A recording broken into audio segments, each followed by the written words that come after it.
5 minutes. That is how long the intro to Half-Life is. And I think when looking at it from today's perspective, this type of introduction to a video game is just not possible anymore. Games today do their best to not waste any time, immediately setting up plot points and putting the player into the world. The introduction has to hook, just like a YouTube video. God damn it. That is why the introduction to this game feels so alien, yet I think it is possibly the greatest one ever made. You're given freedom from the get-go, getting familiar with the movement and controls. As you look through the windows of the cart, you notice a massive and almost unnerving facility known as Black Mesa, populated by scientists and security alike. In a developer commentary by Dario Casali, he mentioned that while making the game, they had to show all these unique things it has to offer right in the beginning, which is why things like these giant robots were used, showing off the physics at the time. The atmosphere this intro provides is extremely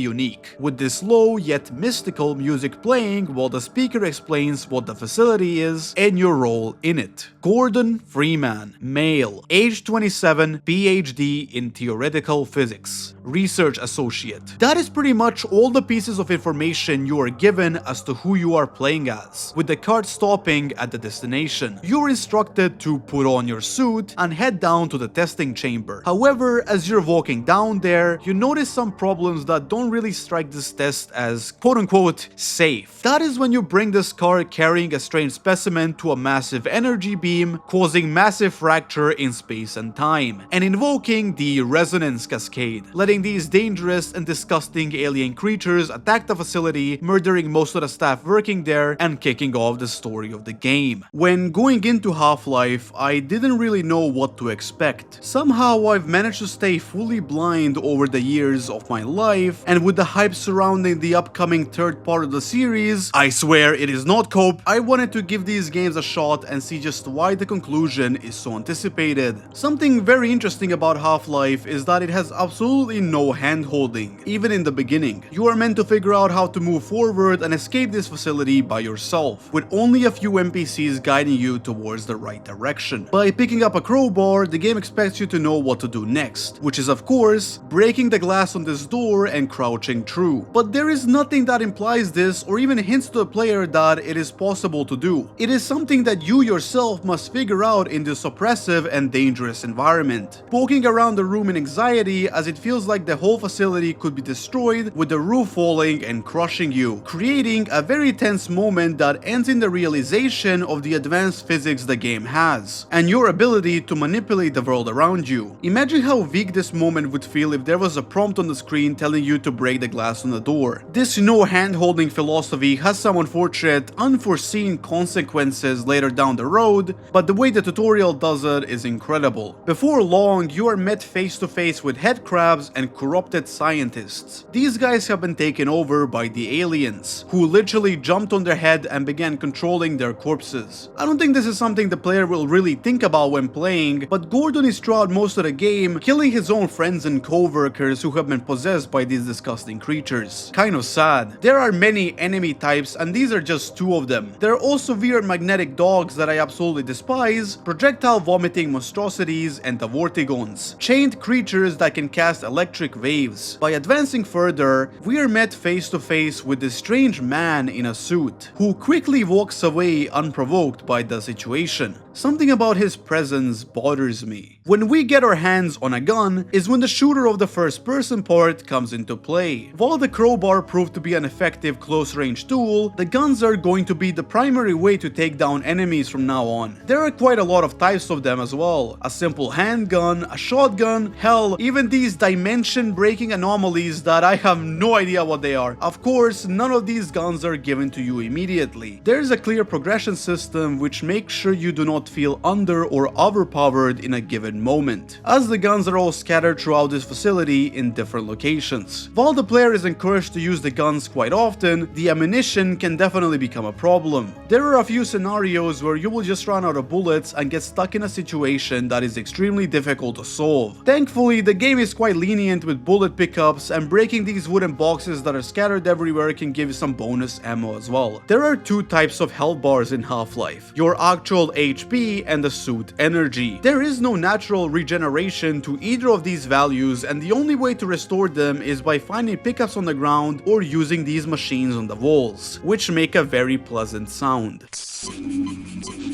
The suit itself kind of acts like a shield to the actual health bar, absorbing 80% of the damage dealt by the enemy. Another feature of the suit is the built-in flashlight, which is kinda weird but allows you to illuminate dark spaces. And there are a lot of dark spaces. I think this isn't really handled the best. In my first playthrough, I reached a ventilation system that was pitch black. Due to not knowing that the suit had a flashlight in the first place, I slammed my head against the wall for what felt like 10 minutes before finding the way by sheer luck. I went through the whole game without knowing the flashlight even existed, and it's not until the sequel I realized it does. To Half-Life's credit, there is a separate tutorial that explains how to use the flashlight, but I didn't know this on my playthrough either. And to be fair, this tutorial ruins the immersion provided by the blind playthrough a bit. Another thing which I would consider a shortcoming of the game is its movement, but this is way more situational. The movement allows the player to perform many tricks and skips due to the mechanic of bunny hopping, and I think that is really cool. Unfortunately, due to how the movement engine itself is made, it feels as if there is no friction, making you fall and mess up things that shouldn't be a problem at all. I remember dying at these boxes and the generator later in the game too many times due to this. Maybe it was a skill issue, I kind of like the jank, and it is possible the developers were limited in some way to make this better. After what feels like a while of wandering around aimlessly in an attempt to escape to the surface, the player is met face to face with a soldier who at first seems like a helping hand. Evacuation has finally arrived, as you and your fellow surviving scientists will be rescued by the military and brought out of here. Unfortunately, this couldn't be further from the truth. The soldier immediately murders the scientist as you are attacked and forced to defend yourself. This is a really interesting moment because you've so far never seen anything like it. And the fact that this soldier is an enemy makes it clear to the player that you are not only going to be fighting aliens on your escape out of here. The military is the second faction we are going to be facing, with these soldiers having been tasked with a mission to kill everyone in the facility. Half-Life likes to switch the enemy factions around with each chapter, and the way it does this is extremely impressive without breaking immersion at all. You will be escaping a helicopter full of soldiers in one scene, and in the next, you are fighting dozens of aliens with a minigun set up by those same soldiers. The game never really tries hard to tell you why these soldiers are actually here to clean up the facility and kill everyone. You are left to guess that on your own as you struggle against their more advanced AI, making the story itself focus way more on environmental telling rather than a straightforward plot you are aware of at all times. At some point you will reach this massive and monstrous alien which had inhabited itself inside of a hole in a research center. Going around the area to open up the requirements to fire a laser at it and destroy it is a very interesting way to make the player loop back while introducing new things to do. But it is also possibly my least favorite section in the entire game. The way this alien slams down is so unpredictable and its hitboxes are a genuine nightmare to deal with. You're encouraged to throw grenades into the pit to make the beast retreat and let you pass, but the window after the throw is so punishing I died more times than I can count, with most of those feeling unfair. This was definitely the lowest point of Half-Life for me. I started thinking if playing to the end was even worth it. I mean, nothing so far has been able to impress me much, and the drowning oppression of the Black Mesa facility has started to become a bit boring. Fortunately, I kept going, making my way through the depths by driving this cart for what felt like an eternity before finally being informed that I should launch some sort of rocket that is guarded by the soldiers. I guess this is a good game to speak a little bit about all sorts of quirks this game actually has, like this strange room. Its purpose is just to show this cool hologram, and that's about it. This also extends to these weird robot enemies, who are very annoying to fight and appear in only 2 rooms in the entire game. They're a kind of memorable encounter due to this reason, and I find them funny, even if they make absolutely no sense with the military faction. These quirks make the game feel way more unique, and the biggest of them all is definitely the rocket launch in the first place. Activating the rocket actually does nothing. It was said before that it was meant to stop the resonance cascade, but honestly all it did was make it even stronger, with the aliens attacking in much larger larger, organized numbers, using tactics to crossfire you or just overwhelm you. And so do the soldiers. They come in larger and more difficult numbers to deal with, to the point where they even knock you out and apprehend you, waking up with your equipment taken away, with the wall slowly closing in. This whole section of having to regroup and find new weapons is actually very refreshing. You finally see sunlight, and it is where my enjoyment of the game started to show.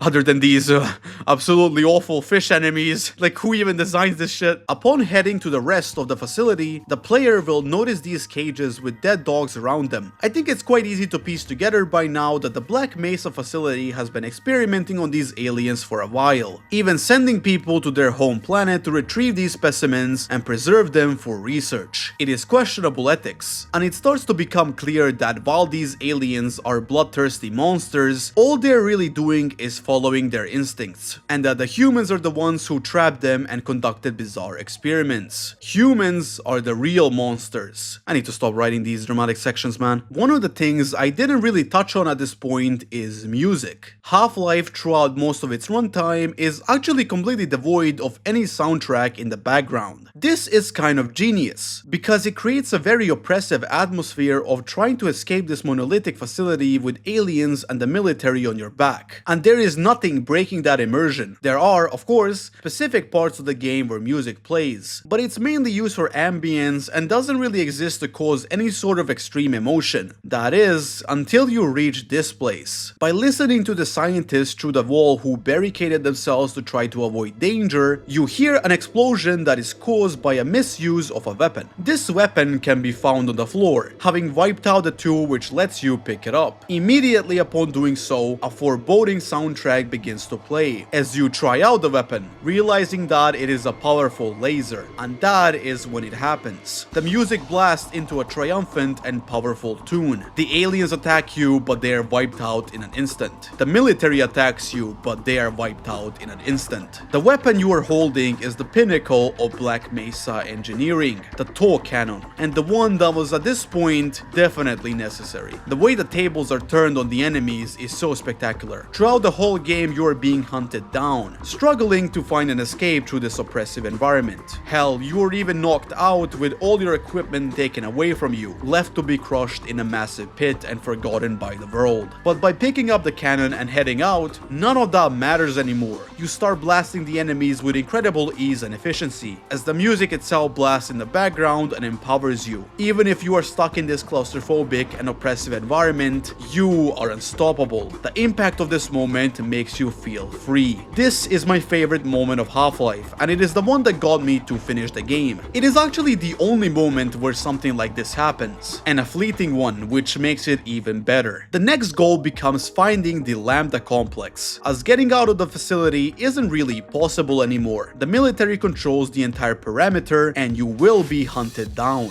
To do this, however, we must trek on foot. The tension of the surface can be felt all throughout the next few levels, and it sort of acts as a climactic finale to the use of the military faction. This is where the player will be fighting tanks and shooting down goddamn helicopters. I really like this view from the cliff. It shows just how far away from civilization Black Mesa actually is. Escape was never really possible. This is the game's hardest chapter, at least for me. The amount of soldiers you are going to be fighting is so much bigger than anything that came before. And in addition to those soldiers, aliens are constantly invading the area as well, functioning as a third party that actually causes the military to pull out and forget about Freeman, with it becoming clear that this alien invasion is putting the world in a massive peril. The constant action and lack of puzzles in this chapter definitely wears the player out, which is why the Lambda complex itself is more of an anti-climax. There isn't a lot of stuff going on here, and majority of the gameplay is puzzle solving, and I think that works really well as a build up to the actual final section.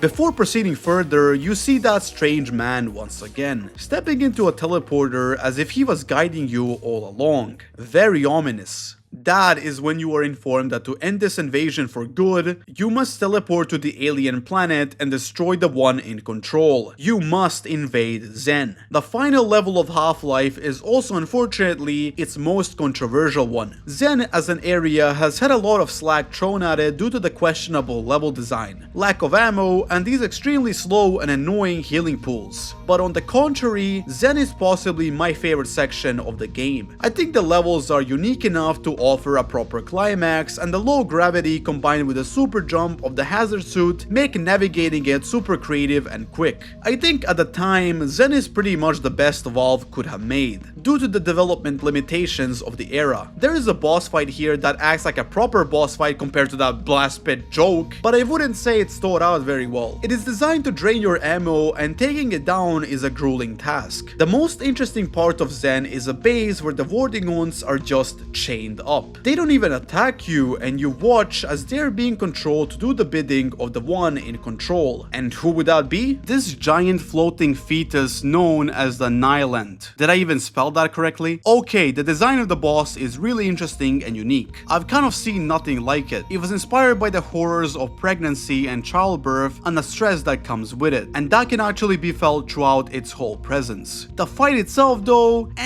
kinda sucks. I actually don't really even know what the player is supposed to do to beat it. I just broke these crystals, shot for a while before being launched into the sky and deal the final blow to its open head. This isn't really a big deal. I think the developers possibly struggled to make the boss better due to the limitations at the time, and the animation when you do beat it is pretty cool. After this though, something unexpected happens. While you may think that you can go back to Black Mesa and celebrate, you instead get teleported in front of the strange man in a suit that has been following you all this time. He tells you that he has relieved you of your weapons, and that the alien planet, Xen, is in their control now. Your services have been recommended to his employers, whoever they may be. Due to your quote-unquote limitless potential, you're offered a job. Oh my god, bro, job in 2026? My god. You have two choices. Refuse the job offer and get sent to literal hell where they had to save resources, or go into the portal and take the job, completely unaware of what is going to happen next. You could probably tell this by now, there is actually no choice here. It's an illusion. You step into the portal and that's it. You're hired with your assignment awaiting, unsure of your destiny. But hey, at least you saved the world, right? The Xen aliens have stopped invading and the military has backed off. The world is safe again. And with the credits blasting in the background, it truly feels that way. I fucking love this ending. I think it's a perfect conclusion to such a quirky game that it made me super excited to play the sequel. Speaking of the sequel, I doubt Valve was actually planning on making Half-Life 2 at this time. They were just looking to succeed with their first real IP, which is probably why the ending feels so abrupt and strange. It offers some sort of conclusion without a cliffhanger while allowing the developers to revisit the story later. And before we talk about the sequel, the game actually had two DLCs. I will not bother talking about Opposing Force. It is argued to this day whether or not this expansion is even canon, but the other one, Blue Shift, follows Barney, a security officer in the facility during the events of the Resonance Cascade, and a supposed friend of Gordon. At the end, Barney manages to escape Black Mesa while Freeman enters the portal to Xen. Unfortunately, this DLC doesn't really bring any new unique gameplay or weapons into the mix, but due to its short runtime, it feels more like a teaser for the sequel instead. Half-Life 2. The original Half-Life kind of revolutionized the FPS genre, and Valve knew that expectations would be high for whatever was coming next. The game opens up with a strange man talking to you and putting you onto another train, kind of mirroring the opening sequence of the first game. You arrive at City 17, 20 years after the events of the prequel. Upon exiting, you immediately feel oppression. A construct gets near you and takes a picture. The architecture lacks maintenance and feels grim. Right in front of you is another man speaking, welcoming you to the city. One of the last cities, in fact, provided by the so-called benefactors. Upon walking a bit, you notice a Vortigon forced to scrub floors, being watched by these unsettling-looking soldiers. Something is wrong. People who are here have been relocated, willingly or forcefully taken away from their homes to await further instructions. The streets of the city are filled with constant surveillance, prisons, and the people living inside of it beaten up or hunted down on purpose, as you yourself are being sent to Nova Prospect. Something that doesn't sound very nice. It is quickly clear that whatever is going on this planet by now is far worse than anything that happened in Black Mesa. Thankfully, Barney is there to save your ass and task you to look for the lab of the Resistance. Unfortunately, the security is right on your trail, and just as you get knocked out, Alyx Vance saves your life, who is also this game's secondary protagonist. Yeah, there are many supporting characters in this game and even a deuteragonist. Half-Life 2 has a much heavier emphasis on story than the first game, and due to this, the game could focus more on delivering something that is interesting and involves many characters at once, like this lab scene, where you are informed of what is going on and given a new hazard suit. The planet has been taken over by a cosmical force referred to as the Combine, who after the resonance cascade took over the planet in just 7 hours, with Dr. Breen, Gordon's former boss at Black Mesa, acting as a middleman between humanity and this alien force, while offering a chance for humanity to keep living according to his own words. Of course, humanity would not take this lightly at all, which is where the Resistance comes into play, with Barney and Alyx being part of it. As you are about to teleport over to Eli Vance's lab, another past employee of Black Mesa and the father of Alyx, a glitch occurs that notifies the Combine of Gordon's presence, starting a full-on city manhunt as Barney throws you your signature crowbar. Quite a strange beginning, but one that shows a lot of promise. As with the story, the gameplay has been revamped quite a bit. Pretty much every single object can be interacted with, picked up, and thrown, which is something that I believe blew up the internet back in the day. I think the movement engine got fully reworked. It just feels so good to move around in this game, especially with the new stamina mechanic that acts as a consumable resource the player has to keep an eye on. The guns feel way better to use and ammo is given way more. Even the environment becomes a much bigger priority when dealing with enemies, especially these explosive barrels, and the enemies themselves are way more balanced and more unique than the ones in the first game. Most importantly, head crabs are now a one-shot kill with the crowbar. Thank fuck for that. Due to these changes to both the gameplay and story, a proper tutorial had to be implemented, which prevents the player from feeling that sense of accomplishment in the prequel when learning to interact with the world. I don't think this is a huge problem at all, nor do I really think this game should have gone with the route of not having a tutorial. It just works in a strange way, likely because there isn't as much tension to worry about this time. Even the flashlight has been explained to you properly, which really helps. There is no time wasted before putting your body into pure adrenaline. This first section of escaping the city with the Combine after you set the mood for just how high the stakes really are here. Gordon Freeman, after his achievements during the resonance cascade, is a genuine threat to the Combine and needs to be removed, and the tension is purely on you as the player. You are aware of these things and you have the determination to persevere and escape this wretched place. Enemy factions are also back in HL2, with only 2 of them as per usual, the Combine and what is left of the Zen aliens. These 2 are mainly independent from each other, but we do see the Combine throw rockets with head crabs on them to screw over Freeman. This is really interesting as it shows that there are still very clear Zen leftovers on Earth, which live independently from the Combine, yet when the 2 interact, they are trapped and used as cannon fodder, kind of similar to what the scientists did back in Black Mesa. Over the course of the game, the Combine sends out stronger and stronger assets in their faction, as you yourself are given much better equipment and your overall skill in the game becomes better. The Zen aliens on the other hand do not really follow this principle. They act as a secondary threat this time, with full levels focusing on them being very minimal. It's a really interesting way to showcase this new absolutely stellar AI the Combine has, as the old Half-Life AI was, well, literally just a scientist with a crab on its head following you to do one attack. Don't get me wrong, that is still there, but the focus isn't on it, and I think that is great. What is also great is you checking out my Patreon. Seriously though, it's so cool.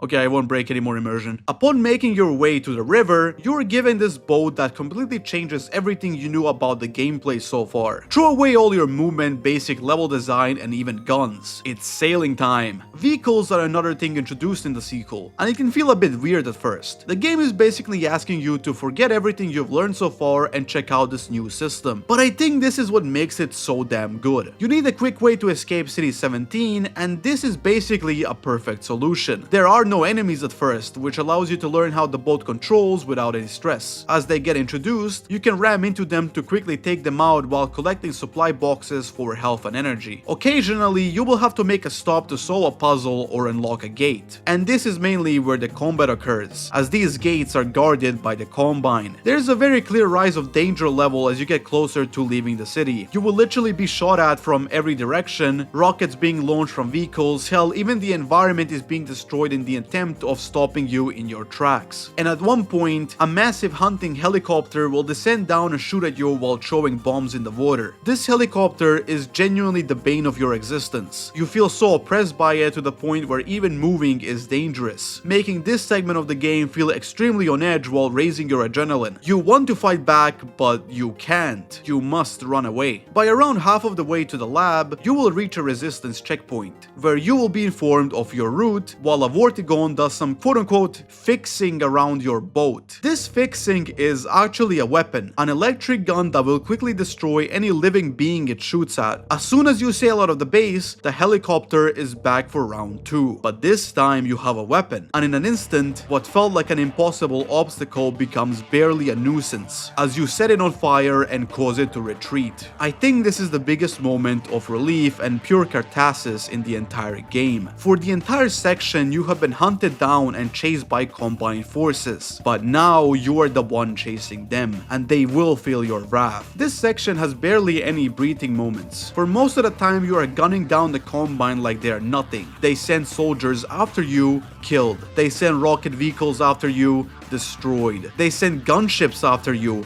annihilated. It gets so insane that you can feel how much panic they are in. The way you bust through the barricades as an extremely pumping song plays in the background. At the end, you will reach a clearing before a canal, where that same helicopter will attack you once again. This starts a genuine boss battle, as you are forced to manage space with the helicopter shooting you and throwing bombs throughout the whole arena. And before long, you are victorious. It falls down and crashes. This is probably my favorite segment in both games. I think the way you are brought down by the Combine before coming back stronger than ever to absolutely destroy them is fantastic, and it is what instantly hooked me on the sequel. You make your way into Alyx Vance's lab, where you reunite with Alyx and also meet Dr. Mossberg, another researcher in the Resistance. This is where you're given the coolest tool in the entire franchise, the gravity gun. While it has some resemblance to the tow cannon, it is a whole lot different, allowing you to pull any object from afar, hold it, drop it, or most importantly, throw it.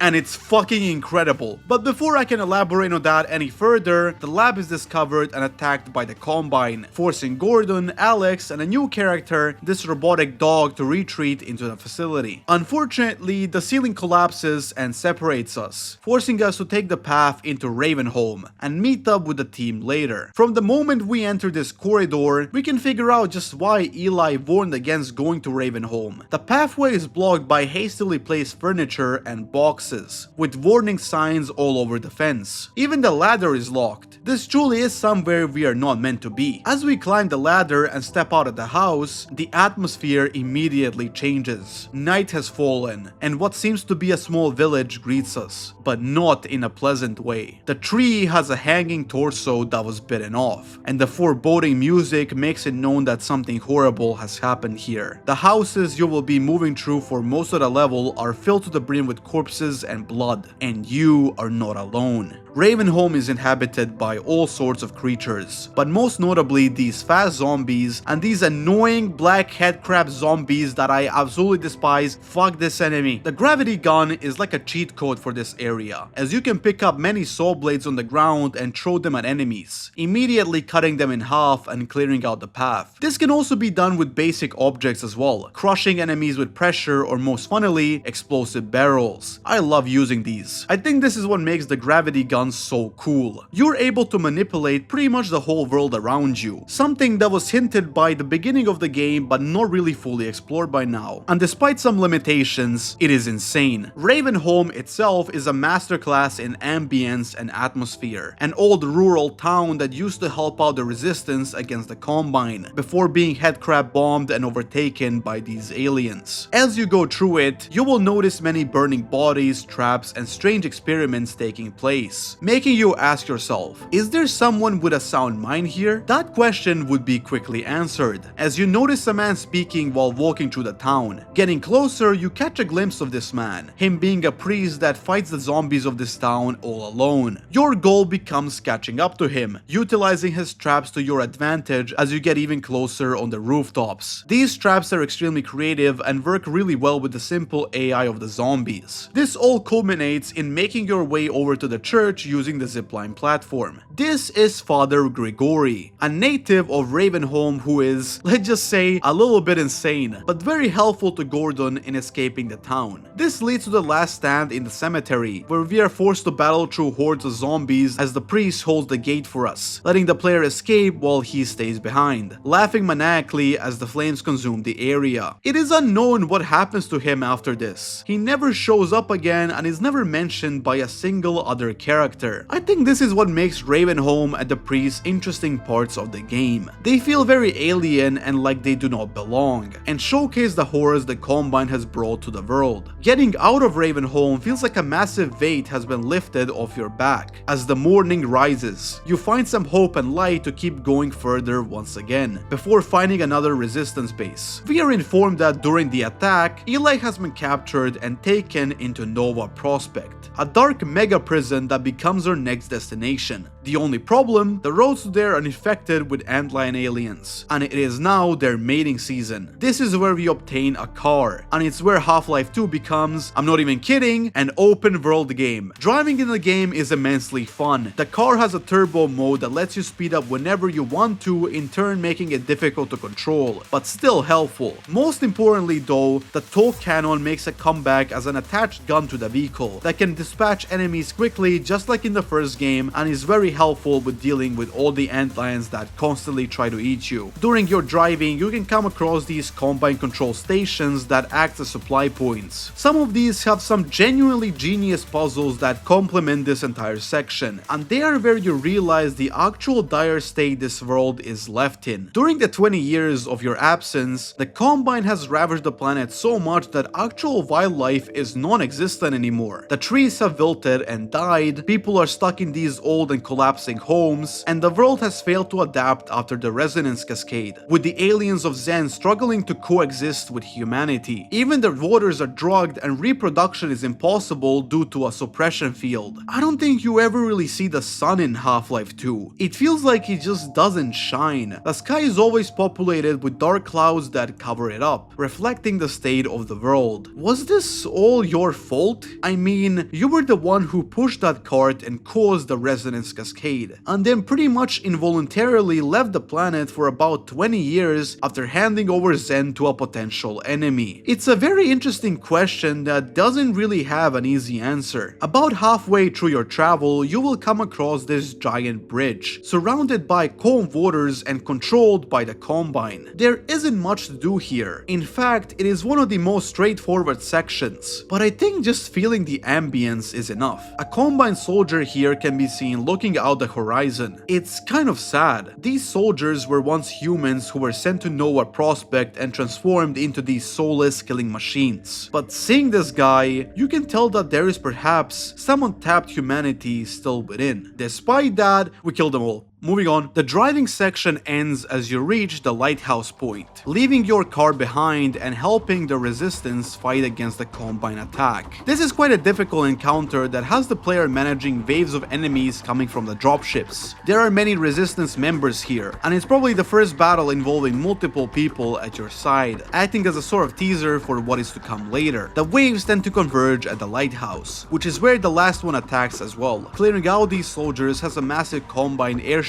coming from afar, forcing you to climb the lighthouse while grabbing rockets on the way up and shooting those rockets at the airship. It is a really adrenaline-inducing moment. Hearing the same theme song that plays when you obtain the toll cannon is a very nice touch too. A little fun fact here is that you were originally meant to obtain the toll cannon during this battle. Someone was going to dismount it from the car and give it to you. I'm guessing it was cut because the cannon is just way too OP, and honestly, it's probably for the better. To get to Nova Prospect, we take a side path under the lighthouse, forcing us to dodge antlions and battle their mother, defeating it and obtaining its scent, or in more general terms, bug bait. I've said this many times before, but this is possibly the coolest mechanic in the game. It lets us shepherd antlions. What was a major threat just a few minutes ago is now our literal personal army ready to die for us. This lets us storm Nova Prospect, breaking through waves of soldiers and vehicles, all in the attempt to rescue Eli. Nova Prospect is the most unique and honestly artistic level so far. The atmosphere in this place is oppressive and dark. The way the walls are slowly ripping off, the cold concrete floors, and the open jail cells make this place truly feel like a massive Soviet prison, repurposed by the Combine as a ground for creating their own. Storming this area with your antlions occasionally showing up to back you up makes you feel unstoppable. Quickly, you will get familiar with a new mechanic: turrets. Stationary objects that have to be knocked down in order for them to stop shooting. It creates a lot of cool scenarios where you could just grab them with your gravity gun or even throw objects at them. Upon progressing through the prison, you will start to hear Breen speaking, blaming the Combine soldiers for failing to capture you, exhausting a lot of the forces, and just not being up to the expectations. There is something so funny about this, considering that Breen was once your boss in Black Mesa. Hearing him get so pissed off at a college graduate wrecking his forces is very exhilarating. After busting through most of the prison, you meet up with Alyx once more and send Eli over to a teleportation room. This is a very interesting section where you're meant to use the Combine turrets against them, as they have been hacked and reprogrammed to shoot their own. While it is really cool, it can definitely drag a bit. Dr. Mossberg is also trapped within, and upon realizing that she is actually planning to betray the resistance by working with Breen, Alyx gets pissed. This final section within the teleporter room is the most difficult one yet, forcing you to manage 3 paths while the Combine attacks with all their forces. Before you can react, however, Mossberg activates the teleporter with Eli still trapped and gets sent over to the Citadel. In a desperate attempt, you try to follow them to no avail. As the strongest of the Combine forces breaks into the room, you get teleported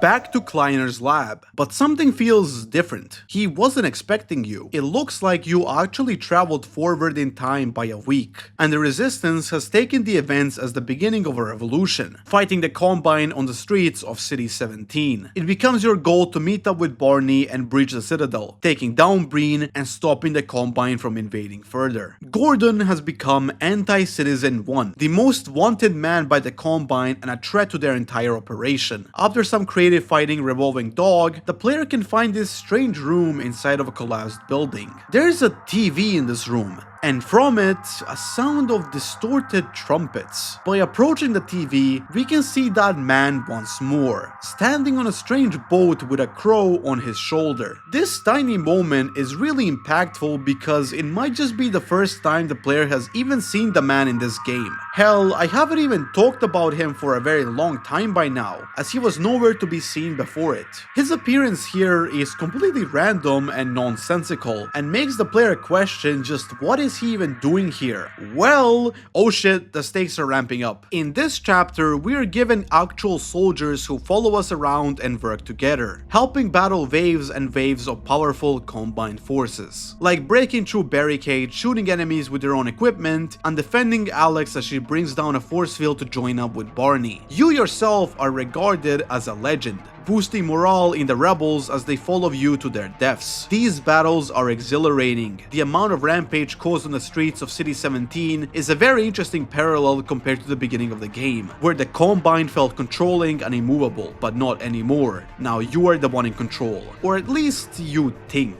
As you are fighting the Combine on the rooftops, you notice it. A Strider, the pinnacle of Combine engineering and a trump card that can single-handedly take down hordes of rebels. These long-legged machines are the hardest enemies in the game. They require many rocket hits to fall, and when they do, it feels like a massive triumph. Like you managed to take down this Goliath and show the enemy your wrath. There is a whole section about this, and it's one of the best ones in the game. Climbing a building against Combine soldiers before dropshipping airships arrive, and finally taking down a Strider at the top of it are some of the most adrenaline-inducing moments Half-Life 2 has to offer, and they make you feel like a hero. For a good reason, you have brought hope back into the hearts of many of these soldiers, even bringing down the suppression field and allowing for reproduction. It feels like maybe, just maybe, there's a chance to take down the Combine and reclaim the planet. The way to the Citadel finally becomes a priority. However, only you alone are able to take this path. As soon as you step near this place, you can feel the monolithic oppression it provides. The way the ground has been dug out to make place for this towering structure, and the metal that encases all of its industry inside. The only way forward here is to let yourself be grabbed in one of these cages and taken to the rest of the structure. This sequence very much mirrors the beginning of the first game, but instead of Black Mesa, it is showing you the Citadel itself, the intricacy and design of it all, the way the stalkers are forced to work under pressure from the guards, the engineering behind the aircrafts, the Striders marching into war, and even things you have no clear comprehension of.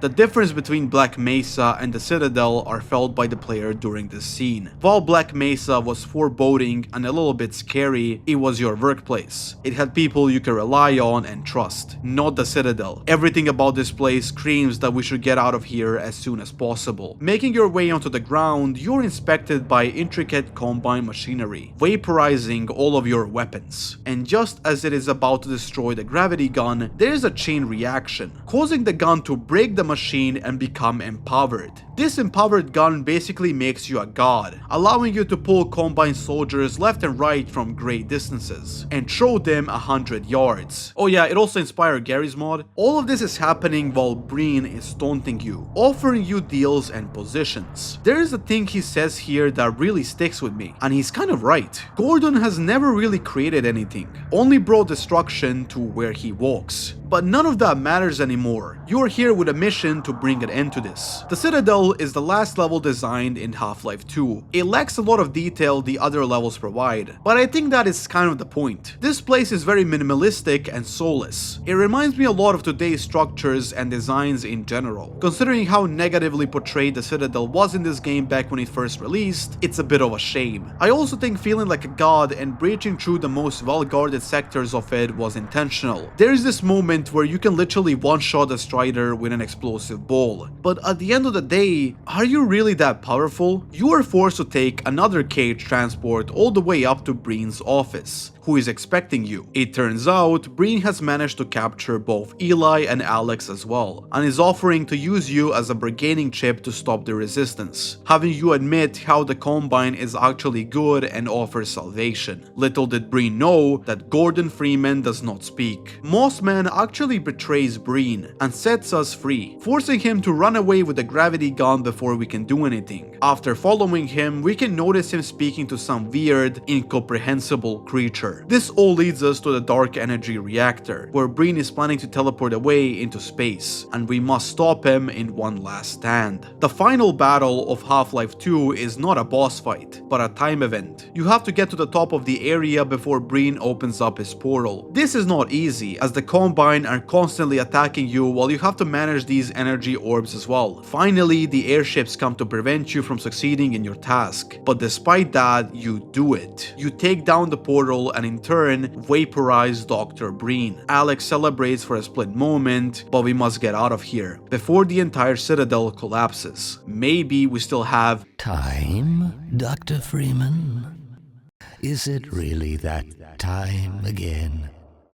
The man appears once again, stopping time itself and preventing us from moving. He says that we are out of time. The game is practically over. He has received some interesting offers for Gordon's services, and it is unknown when he plans to use us again. That's kind of it. No explanations, no reason, no purpose. This was the original ending to Half-Life 2, and I think it fits the general sense that a third game was supposed to come out. There is that weird cliffhanger ending, the unanswered questions, promotions and all that, but that third game didn't come in the form of an actual release. Instead, it came in the form of DLCs for the base game, just like the first one, Episode 1 and Episode 2. Two tiny content packs that featured the continuation of the story in a bit of a disconnected way. The reason why these content packs were released was due to the hunger for more Half-Life. Instead of developing a new full game where they would have to impress everyone once again in such a short period of time, Valve decided it would be the best idea to continue the story in an episodic DLC format. This, however, had some limitations. First of all, the game would be exactly the same as it was an extension of the base game. Second, at the beginning of every episode, all your weapons except the gravity gun would be taken away due to continuity issues. The episodes do really well in actually explaining all this and making it work, and even if they aren't full-featured experiences, they're still quite fun and offer unique insights into the gameplay and story. Like in Episode 1, where you are escaping the aftermath of the Citadel destruction, with the Vortigons somehow spoiling the man's plans. Or in Episode 2, where you have to breach an antlion colony to obtain an important item to save Alyx's life. The ambience here is incredible. Speaking of Alyx, she's given a lot more involvement in these episodes, which is something that felt missing from the base game, and I think it's a very welcome addition. I don't have much to say about these other than the ending of Episode 2, where it is revealed that the Combine have another elite force in their arsenal, the Advisors, ones who managed the invasion on Earth, showing up out of nowhere and murdering Eli in cold blood, ending the Half-Life franchise just like that, with no promises of a future. I am not joking, this genuinely is the ending of Episode 2. All you're told before the end is that there is this massive ship called the Borealis that could be used against the Combine, possibly setting in motion some sort of sequel, but really that's it. Half-Life 3 never came out and the story was never concluded. But you see, that's not entirely true. In the ending of Half-Life Alyx, which is a VR exclusive game about Alyx herself before the events of Half-Life 2, which I can't play because I do not have a VR, we see her catching the attention of the man, before being recruited with a timeline kind of shifting and changing. Now Eli is the one left alive while Alyx is missing, handing the crowbar over to Gordon Freeman. This retcon of sorts was kind of necessary to move the plot forward. There have been some leaks over the years about a potential third episode that never came out. But the real reason why a third game was never made was because the developers struggled to move the story forward.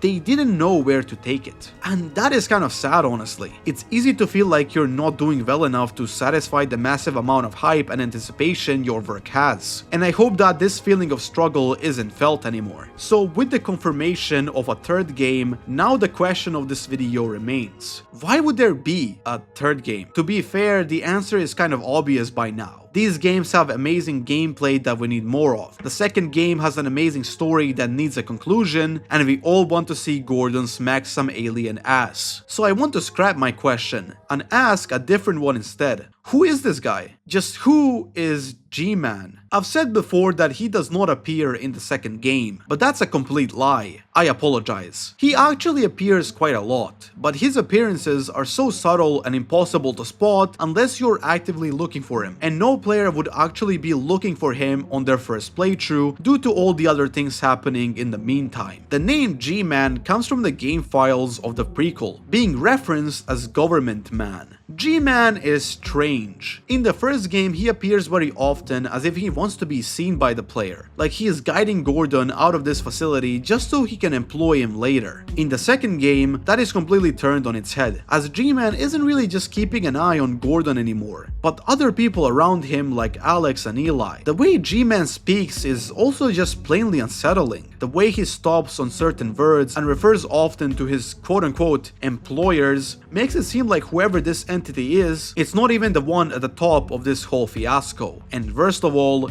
it's not even human. The strangest part about all this is that the game never even gives you a shred of hints as to who he actually is. And despite this, I don't think the games would feel complete without the presence of GMan. Seeing him around in Half-Life guiding us toward the destination, and sometimes catching a glimpse of him in the sequel, is really interesting and makes you aware that this world is larger than you are. And then there's also that long hunger for the truth. Half-Life as a series has been out for so long that GMan has become a massive meme. People want to know who he is, and I wanted to as well. Even before I played the games, I knew about the character and I knew that he was a mystery. So this hunger to know who GMan is and just what he wants to do with the cast is very prevalent. Those answers, however, do not exist. So again, we come full circle. We are out of things to talk about. Or wait, there is one more thing I want to ask. One more question that has been in my mind as long as I have been playing these games. And that question is, just who is Gordon Freeman? Okay, scrap that, that shit sucks. The question is more like, why is Gordon Freeman? Why is Gordon doing all these things? Taking down Zen in Black Mesa, fighting the Combine until the last breath?